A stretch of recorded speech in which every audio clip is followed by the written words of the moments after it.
Welcome to the One Player Podcast, the show Untitled Chapter board games. I'm your host Albert, and this is episode 343.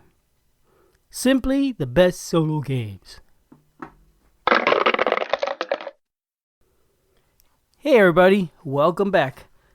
This week I am talking. Well, actually, this is unprecedented in One Player Podcast history. This is going to be a two-part episode. These next 2 weeks, I'm going to be talking about the Simply Solo games from Bud & Shy Games, and they're all designed by Scott Almes. It's a series of solo games by Scott Almes, who's actually probably pretty well known. If you don't know him, you probably know some of his games. He's done many games, including many solo games and variants for other people's games and things like that. He has, for example, done the Tiny Epic series of games. He created So You've Been Eaten, and also the Warp's Edge in the Simply Solo series. In the Solo Heroes series from Renegade Game Studios. So he has done a lot of stuff. He's been publishing games for about 10 years, roughly. 14 years. He's got 201 designs, which includes games and expansions. But still, that's a lot in 14 years. And so not just lots of games, but also many well-known and well-liked games. Warp's Edge is a really great game, for example, that I really like. Anyway, this week we're talking about the Bud & Shy games. The first one came out in 2002. So far there have been 6 published, and there's a 7th one that has been announced and already kickstarted, so it's on its way. They're very small games, so the Kickstarters tend to go very quickly. This is not something that's going to be out in 4 or 5 years. This is something that will be out in a few months probably. And that one's called Nice Cuppa, as in a cup of tea. It's supposedly a nice, relaxing game, but that's all I know about it. So there's 6 games already out, and I figured maybe I'll talk about all of them, and I'll rank them from my least favorite to my most favorite. Though I won't say there's any that I dislike per se. My plan is to do 3 this show, and then 3 next show. And I'm even going to have a giveaway, so you're going to have to listen through to the end of the next episode probably to learn how to enter. Actually, no. I'll go ahead and tell you what the contest is now and how to enter it, and you've got more time to do it. In case you forget this time, maybe next time you remembered. Don't forget, as a matter of fact, pause this. Go ahead and send me a geek mail now to enter, or an email, whichever, and get your name in the drawing. If you don't get a reply from me, that means I haven't received it. Try again. And give me a couple days. So I recently ordered a couple expansions from Bud & Shy Games. I ordered an expansion pack for the Royal Limited and some expansion cards for the Last Lighthouse. And they accidentally sent me the wrong thing. They sent me the expansion cards for the Last Lighthouse and a copy of the Last Lighthouse, which I already had. And then they went and fixed it and got me the expansions I actually had ordered. So now I've got an extra copy of the Last Lighthouse. So that being said, I'm going to give it to a listener of the podcast. All you have to do to enter is send me an email or a geek mail, as I said. But tell me about your favorite lighthouse. You got to put a little work into this. It could be a real lighthouse. It could be a fake lighthouse. It could be lighthouse adjacent. But let me know about your favorite lighthouse. I always thought lighthouses are super cool. I find they're fun to draw. I like lighthouses. So there we go. I'll tell you mine. I guess it would have to be in Florida, in Key Biscayne. There is a lighthouse there that we used to go to the beach all the time there when I was young. And I remember it's an old stone lighthouse. It must be a couple 100 years old. I don't really know. But it looked like it was made from coral stone or something. At least that's my memory. I haven't been back in years and years and years. And I think it was called, well, I don't know what it's called, but we always called it El Farito, which means the lighthouse or the little lighthouse. So that's mine. Let me know yours. You can pick the same one if that's also your favorite, or you could pick anything else. Any real or imagined lighthouse works. Oh yeah, where do you send this message to? Geek mail would be at Fractaloon via BGG. Go to BGG, find my user, and send a geek mail to Fractaloon. Or my email will be albert@oneplayerpodcast.com. There's other ways to get a hold of me. Those work too. So anyway, my plan is to rank the games. Let me tell you what the 6 games are in case you're not familiar with them. Let me get my notes here. So the first one that came out was in 2020. It hasn't even been coming out for that long. It's more than a game a year at this rate. It was Food Chain Island. This is a game where this is a game where you're having animals eat smaller animals, and it's a food chain, and it's an island of them. Rather simple game. We'll get more into that. The next one is the Ugly Griffin Inn, in which you are a proprietor of a fantasy inn, and you have guests coming to the bar, and then sometimes getting rooms to stay at the inn. Your goal is to fill up the inn. The third one is Unsurmountable, in which you're climbing a mountain. That's very hard to climb, hence it's unsurmountable. That was the third one. That one came out, so the first one came out in 2020. The next two came out in 2021. So busy. The next one, Fishing Lessons, came out in 2022, in which you have an older gentleman who has given his family fishing lessons over the years, and you play one of the family members applying the fishing lessons to try and catch fish. Hang on, kitty. Hang on.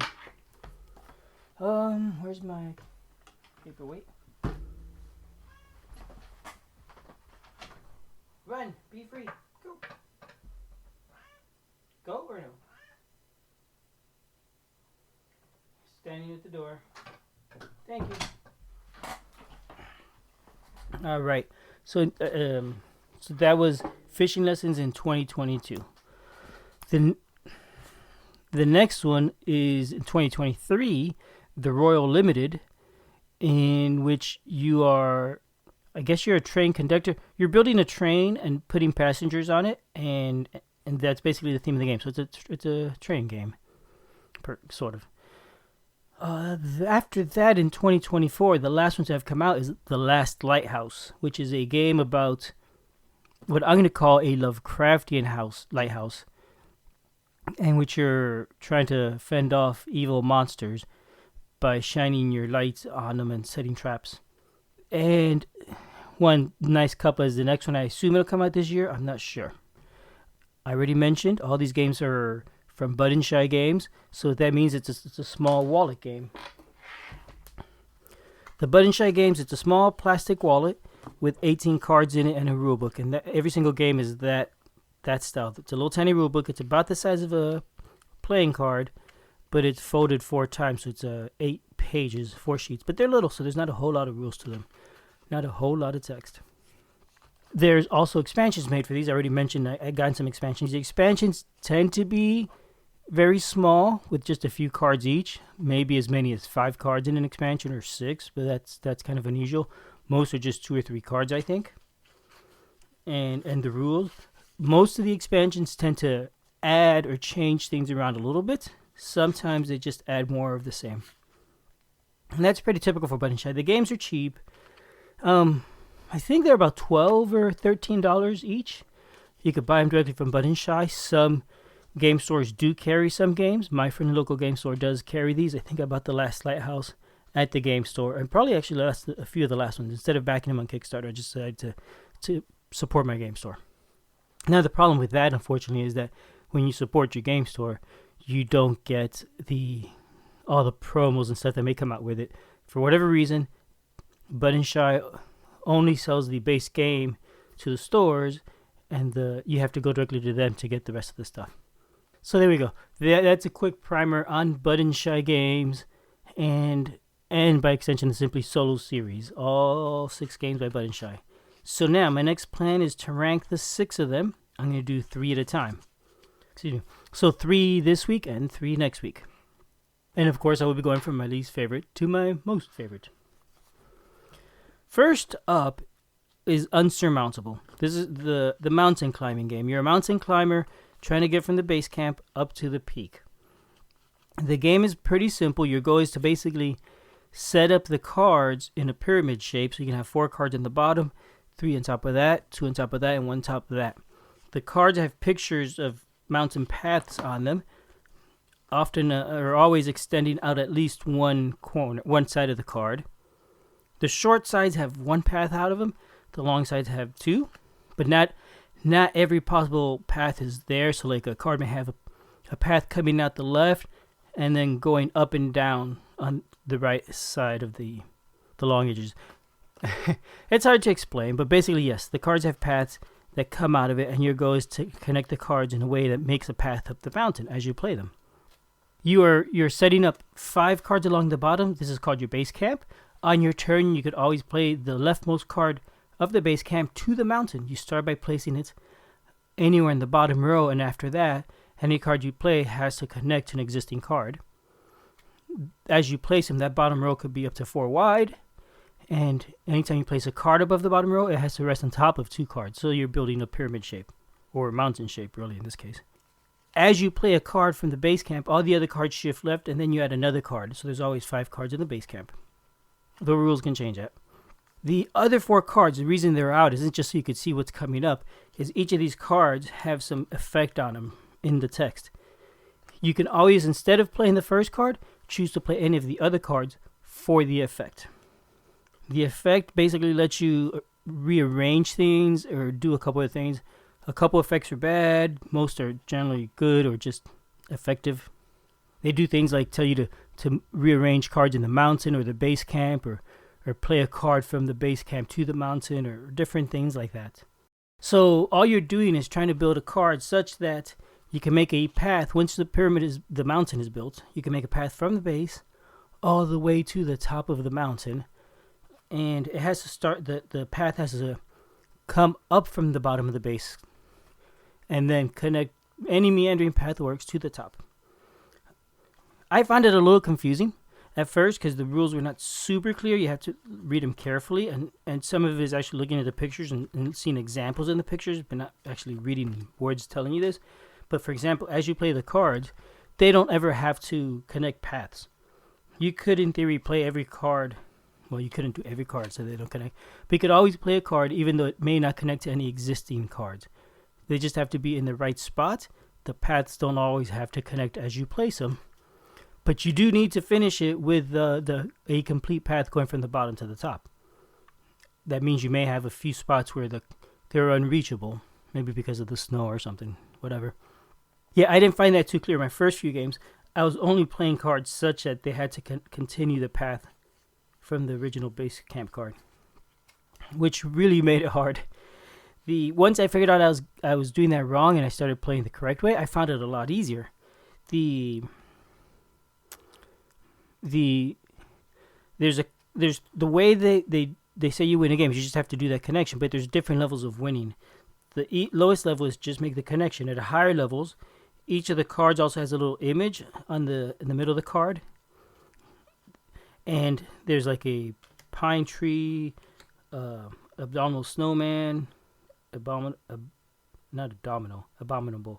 A little picture of a lake that looks like a guitar pick, a tent. So these different things, there's like 5 different shapes, I think. As you play, the rule is you cannot have 2 of the same shape, I think, on the same row or adjacent to each other. And then the next level to win. The next level of winning, I think, any cards along the outside diagonals cannot have the same symbol repeating on those diagonals. And in the end, it's even like on the card, there's pictures of little people walking on the path and climbing. When you complete your path, the number of hikers on the path has to be less than the height of the mountain. So less than 4. So trying to build the mountain, make your path, and if you can you're trying to win at a higher level, also meet some of these extra challenges of having the icons in the right place. So this work turns out to be a game of placing cards carefully in the right spot to build that path and meet the other criteria. The reason this one ranks lowest for me is because I found it pretty easy to win, actually. Not always at the hardest difficulty, but always get a win. And it just didn't feel challenging. I guess even the highest difficulty did not feel too hard for me. Maybe I'm doing something wrong, or maybe it isn't too hard, but I did not like that. And so it ranks number 6. The gameplay, it's fun enough. It's puzzly. It's interesting trying to choose which card from the base camp to play, whether it's the current left card or one of the event cards. And you do have to think ahead and make planning and do some planning so it'll work out in the end. You can't just play whatever. It really does require thinking to win. So that is fun that way. It's just I did not find it challenging. There are 2 expansions for it. Well, I have 2 expansions for it. I think there's more. The expansions I have, one makes the mountain taller, one has 2 peaks. I haven't tried them, honestly. I wasn't inclined to. I didn't really feel excited by them. So that's my number 6. Unsurmountable. Number 5, well, and I'm sorry to say it's the game I'm going to be giving away, The Last Lighthouse. This is the one where you have a lighthouse and you're trying to survive the night. Now, I do like this game though, even though I've ranked it number 5. Like I said, I like them all really. None of them are bad. It was actually kind of hard to rank these. I love the theme about this. I really, really, really do. And I love the artwork on this game. It's really creepy, nightmarish style art with these creepy monsters. When you start looking closely at the cards, you're like, oh yeah, this is creepy. This is really creepy. And I like that about it. The art is fantastic. And the way you play here is you place your lighthouse card on the left, and there's a little health tracker that you play with it, where you'll slide it up and down under the lighthouse. And then the rest of the cards in the game are all the nightmare cards. They're double-sided in that you rotate them 180 degrees. You don't flip them front to back, but top and bottom. And on one end, it is a nightmare. Most of the card really is a nightmare. And a small section at the other end, when you flipped it over, is a trap that you could play. Each of these nightmares has an ability and a strength and a range of how far they can attack. Likewise, when you flip them over, your traps have an ability, a range, and a strength. Or a health. They're not strength, they're health. At the start of the game, you're going to play, depending on the difficulty, you're going to place 4 cards, and some number of them will be on the nightmare side, and the other number will be, and the rest will be on the trap side. I think the standard difficulty is 2 and 2. So 2 nightmares and 2 traps. And the turn consists basically of doing 2 actions, which is either attacking a nightmare with your traps or playing a trap from your hand anywhere in the stream of cards. So you could place it in the front, right next to the lighthouse, between it and the first card, at the end, after the last card, or anywhere in the middle. And then the second action is to attack. You could place cards twice, you could attack twice, you can mix it up. The way you attack is each trap has 2 numbers, an attack distance going left and an attack distance going right, and some sort of special ability. Many of the abilities are triggered when you place the cards, some when you defeat them. Let's say I'm attacking the lighthouse, that's the first card. I have to have cards that could reach it. Let's say my first 2 cards are nightmares. To reach that first card, I have to have a card to the right of it that's got, say, a range 3. And maybe a card in front of it with a range 1. That would, 1, 2. Actually, there's a range 2 and a range 1. It's a little hard to picture, maybe. Maybe you understand what I'm saying. But basically, you're positioning these traps around the nightmare so you could attack them and just remove them. When you defeat the nightmare, you put it into your hand as a trap. You now have a new trap because you destroyed that nightmare. So this is how you play in the game. You're placing traps, and then you destroy nightmares. That's your actions. That's where you have some agency. The next thing that happens is you will place a nightmare. You draw a card from the deck and place it at the end of the line as a nightmare. So many of the nightmares have when placed, when defeated effects also. If you place a nightmare and has an effect, then you do whatever it is. There could be things like moving cards around, or maybe automatically destroying a trap. It might affect the strength of the nightmares for a round. Different things. After you place it, then the nightmares attack. They try and attack your lighthouse. If there are enough nightmares within range to attack your lighthouse, you take damage. Your lighthouse takes damage equal to basically how many nightmares can hit it, based on their range. If not, then they attack the trap cards it could reach. And each trap has its own health. So let's say a trap has a health of 3. You have to have 3 nightmares be able to attack it from within their range. If so, that trap is discarded. So it's either or. And finally, the last thing you do is the first card on the line right next to the lighthouse. If it's a trap, you discard it. If it's a nightmare, you move it to the end of the line. That is basically the whole game. It's just playing cards like this back and forth. Your goal is to survive through the night until the draw deck is empty. Again, these are 18 card decks, so it's, and there's 2 cards that I said are not nightmare, the lighthouse and the lighthouse health. So I guess there's 16 cards total. You place 4 at the beginning, so that leaves 12. You start with 4 in your hand, so that leaves 8. So it's like 8 rounds. I I liked the game. I found the linear aspect of it. It felt a little restrictive. The way I could not move. The only thing I could do is place my cards in a certain spot. It felt like I didn't have a lot of choices. But again, they are puzzles, and you are making choices about which cards you're placing where and when. It is not straightforward and obvious always what to do. But it does feel like a combat of sorts. It does feel more dynamic in that sense. So it's an interesting game. It's my number 5. It is, and like I said, it's really dark, and I like the dark card. It's kind of creepy, and it's almost also whimsical. Maybe you'd have to see it to see what I'm saying. The 2 expansions I have for it, one of them is called Long Night, and it adds more trap cards and player card or trap and nightmare cards. The other one, and it also, because of that, also has a few rounds. The other one is called, what is it called? Where is that expansion? Hang on. Here we go. The other one is Strange Shores, which gives you 4 new lighthouses, and they all, I think it's 4, maybe it's 6, but I think it's 4, and they all have special effects that get triggered at different times. So I'm not sure if they make the game easier or harder, but they add more thinking to the game. I do look forward to see more of this one. I want to see some more interesting effects. I want to see ways to have more things to think about and more choices to make, and I think that will make this game a lot better. I definitely am looking forward to more of that one. Okay, that was my number 5. For my number 4, it is odd that I would pick this one too, just like with the Last Lighthouse, because it's the theme I like. It's a train game. It's the Royal Limited. This is a game about building a train and filling it up with passengers. And it is basically that. You have a conductor, and you have 4 rounds in this game to play. You start with a hand of, I think it's 4 cards. And each turn, all you're doing is playing a card from your hand, or there's a few VIP characters that you start at the beginning of the game with 2 of them out of, I think, 6 or 8 potential ones.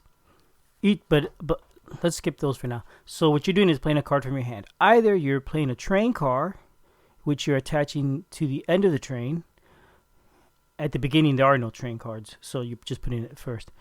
Or you're playing a passenger, or you're playing the card as a passenger onto the train, into a train car specifically that doesn't have a passenger already. When you play a train card, each card has a number. You have to discard cards from your hand equal to that number to be able to play that card as a train. If it's a passenger, that number needs to match the train car you want to put it onto. So there's a color and a number. So let's say I've played a blue 3.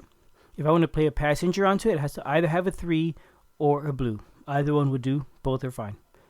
With this game, it's interesting because you don't redraw cards to your hand automatically. The only way to draw cards into your hand are when a round ends, you refill your hand up to 4 cards again. Or is it 5? I don't remember. Or sometimes when you place a passenger, when you place a passenger in a train car, it triggers an effect on that train car. Some of the effects let you draw new cards. But that's it. You're going to play a round until you can't play cards anymore, and then the round ends. You go to the next. There are restrictions on what you can play and how. So I already mentioned playing a train car requires you to pay from your hand. The cost ranges from 0 to 3. Playing a passenger doesn't cost anything, but it does trigger effects on the card. Sometimes the train car has a next effect. It says next colon and then whatever effect is. If you can't do that next effect when you place a passenger on that train card, then that ends your turn. You have to be able to do that or your turn ends, even if you have a full hand of cards. So there's a couple things that could end your turn. But once your turn ends, whether it's because you ran out of cards or you just can't play anymore, or because you couldn't do the next effect, you rotate the conductor card 90 degrees. You're going to get to rotate it to each side once, which means you're going to have 4 turns total. And you discard any card you have left in your hand, and you draw 4 new ones. If your deck ran out, refill your deck. And then keep playing the game. 4 rounds. By the end of the game, you need to have put as many cards in the train as you can, including the VIPs. I didn't really get into them. They don't have any bonuses, really, but they do have restrictions on how you could play them. They generally have to go between 2 passengers, and it'll tell you, depending on the VIP, it has to be between red passengers, or it has to be between odd numbered passengers, or whatever restriction they chose. So you're going to keep going through 4 rounds, do this. When the game ends, you tally up how many points you have, the lower the better. You get a point for every card not placed onto the train, including the VIPs. So any cards left in your hand or the discard or the draw deck, any VIPs that haven't been placed, and any empty train cards. So you have to fill it up perfectly is what's going on. That's the goal. The way the scoring works, I think you get 0 or 1 points will get you a win, the best win. 1 point will get you a so-so win, or 2 points will get you a so-so win. I think 2 and 3, and then 4. I don't know. I don't remember exactly how the scoring is, but that's the idea. That is the basic game. The reason I ranked this one as my number 4 is because it's really hard, and it feels super limited with just those 4 rounds. And only a small hand of cards. Especially if you have some 3s, that round is going to end fast if you're playing train cards that are 3. And you kind of have to also, because those are the ones that tend to have the better effects. A train card with a 0 probably going to have a bad effect. A train card with a 3 is probably going to have a great effect. Like, draw up another 2 cards. So yeah, I find it restrictive and hard. It's a really hard game. I don't think I have won well yet. I think my best is 3 points. Now, there is an expansion for this. It's an expansion collection. Remember I mentioned I ordered an expansion for this. It's another whole little wallet with 3 or 4 expansions in it. And it's interesting. I haven't gone through all these yet, but they're interesting. One of them is called Murder on Board, and you have to solve a murder. And I think it's just a matter of placing more cards in the right order, but there's a victim and a detective card. I think there's a detective card. Yeah, there's a detective card. I don't know, the detective does a lot. There's a victim, and then there's a couple other cards. Well, I'm not going to get into that more, because like I said, I haven't played with it. I'm not going to read the rules in front of you. There's another expansion in this pack that has engines. So now you start with an engine at the front, and the engine will have more restrictions. There's new conductors. So I mentioned your conductor card. You rotate it 4 times. The new conductor card you use in tandem with that one, and it'll change the game. Now it'll tell you for each turn how many cards to draw. So it might be 5 on the first turn and 3 on the second, or whatever that conductor happens to say. Some even give you extra turns. I haven't played with them enough to know how much they change the game, or do they make it easier or harder. I suspect it depends on the conductor. Either way, it's going to add more choices and more thinking, because knowing how many turns you have left can definitely affect what card you're playing. If you're on your last turn, you don't really want to build a passenger car that's going to cost you 3, and you're going to have to discard 3 cards, because getting those 3 cards back in your hand this round is going to be really hard. So definitely, yeah. So knowing what round you're in, how many cards you have, all that matters. That's important. So that's new conductors, and there's some new VIP passengers that work a little bit different. And I think that's it. I feel like there should be another one that I missed. But that's the one I saw just glancing through the rulebook. And so, yeah, that's the Royal Limited, my number 4. Does not mean I dislike it again, but I like the other ones more. So that leaves 3 games. You know which are my top 3 now, but you don't know which order or why. So tune in next week for that. I'll give you a reminder. Food Chain Island, Ugly Griffin Inn, and Fishing Lessons are the last 3 games in my list. Which do I like the most? Which do I like the least? Find out next week. And don't forget to enter the contest. If you didn't do it at the beginning of the show, stop now. Send me a quick email. If you're listening to this on your phone, you don't even have to stop the podcast. I'll keep talking. Go into your email setting, your email program, and start a new email to albert@oneplayerpodcast.com and say subject lighthouse or whatever you want, and then just type in something about your favorite lighthouse.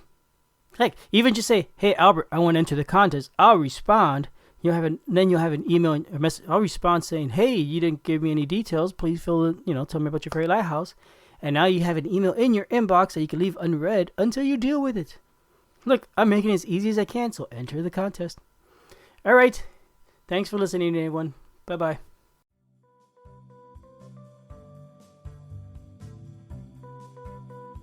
Thanks for listening. We love feedback, so we love hearing from you.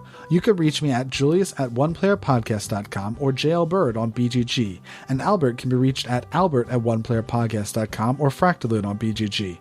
Our website is oneplayerpodcast.com with the number 1, and we're also on Twitter at oneplayerpodcast. The intro music is copyright Angus and can be found at jamendo.com. The transition music is copyright by Dan Elduce Pancaldi, whose page is at donpancaldi.com. The One Player Podcast is protected under a Creative Commons share-alike license. Thanks for listening.